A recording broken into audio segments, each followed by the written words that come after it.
Welcome to Podcasting Smarter, the podcast for and by podcasters.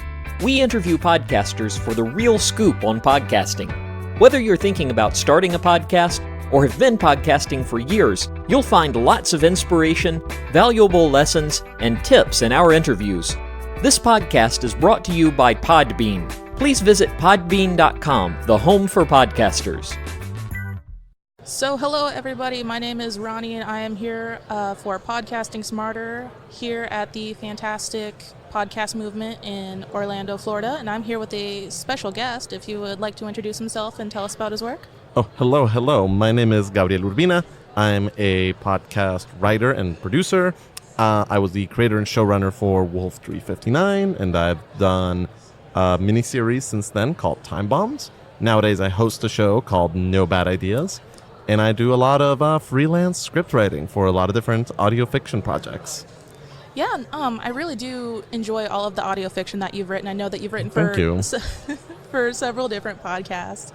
Can you tell us a bit about the panel that you were on today? Yeah, I was on a panel today with Jeffrey Gardner and Eleanor Hyde, who are the executive producers of Unwell, and with Eli Barasa, who is the creator of The Farm Meridian and works on the Whisperforge network.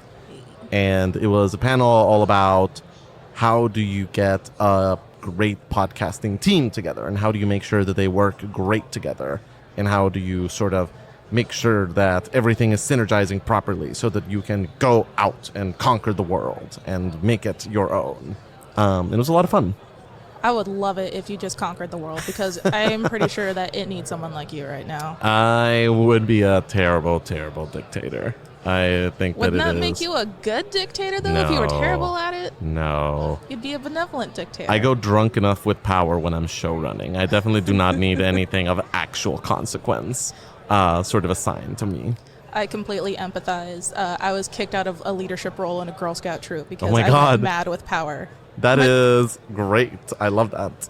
Oh, yeah. My sister was like, "You've gone mad with power." And it's like, I'm well aware of the fact. So that's why Girl Scouts of America doesn't like me anymore. Oh, dear.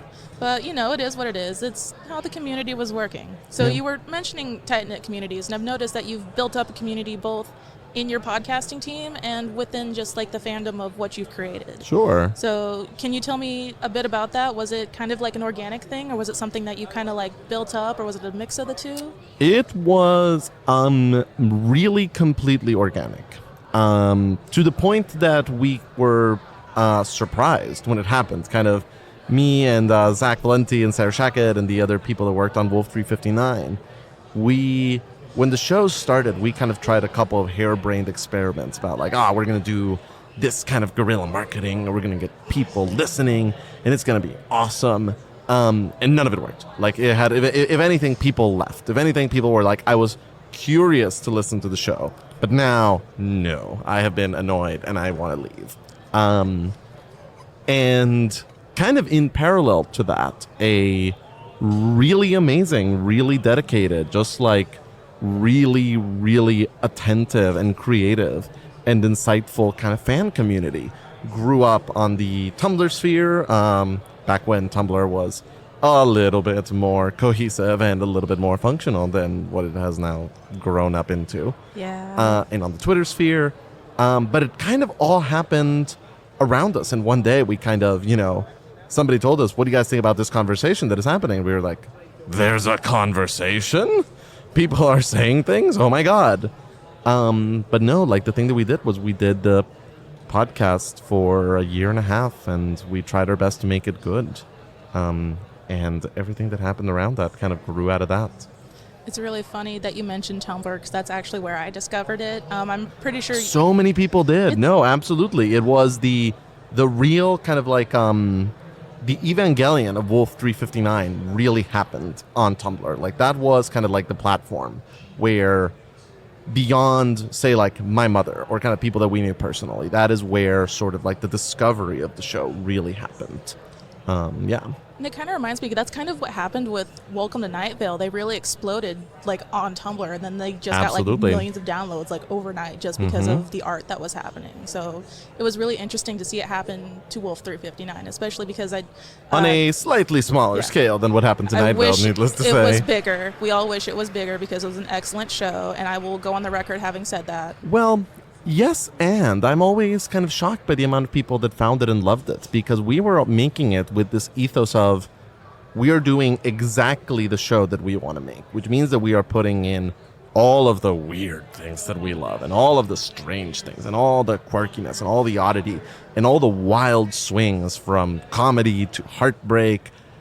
And we really made it with a little bit of this attitude of, well, it's what we love, but, it's made so niche and so tailored for us, the creators and the cast, that who knows if anyone else will really drive with it. It's maybe too specific to really find an audience.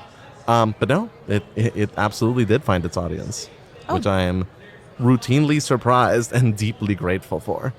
And I'm sure if you ask any of them now, we all will say that we miss Wolf 359. But you have moved on to other projects, and you've gone to write for other podcasts. That's Can you right. tell us a bit about that? Yeah, I've had great experiences writing for other podcasts with some creators who I really admire, some friends of mine. I got to write a mini episode for Wooden Overcoats in collaboration with David K. Barnes, which was terrific. I got to write for Felix Trench and Beth Eyre and Tom Crowley, some of my favorite voice actors. Me and Zach got to kind of invade the Bright sessions. We got to do kind of a mini episode that Lauren Shippen let me write, and that was a ton of fun because it was really a very new experience for me, because I'd never written something that was kind of like, two characters that I'd never written before talk for half an hour. And it was sort of this experience of, we sometimes call them radio plays. And this was the first time that I was really like, okay, I really feel like I'm writing a play now. It's kind of like lights up, action happens, dialogue, and then lights down. So that was a great experience. And later this year, a new thing that I wrote for the Outliers podcast should be coming out. It's a piece of historical fiction in merry old England. So I'm super, super excited to see how that turns out.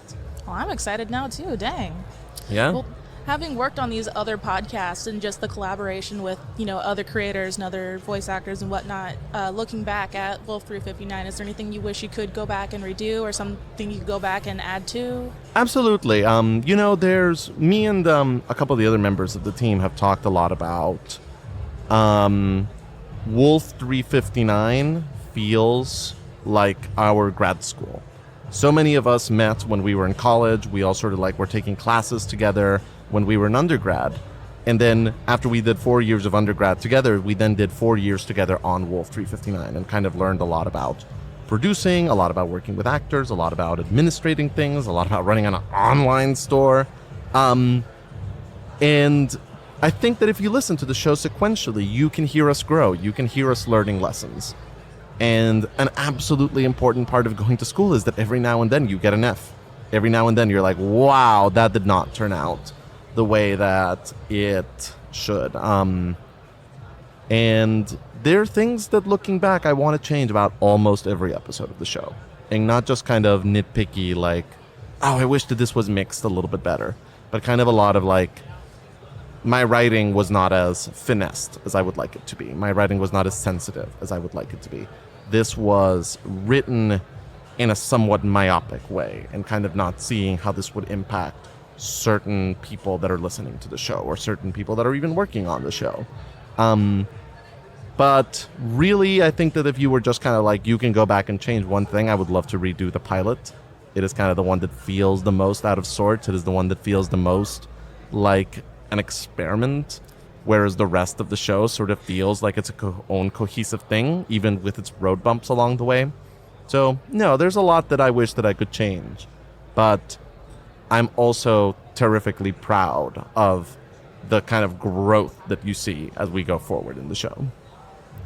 Well, coming into this as someone who, has a master's in English and knows what it is to create something, the product that you created already was fantastic from a listener point of view, just because I don't know what your original vision was and how it changed in the translation of you writing it down and it being recorded.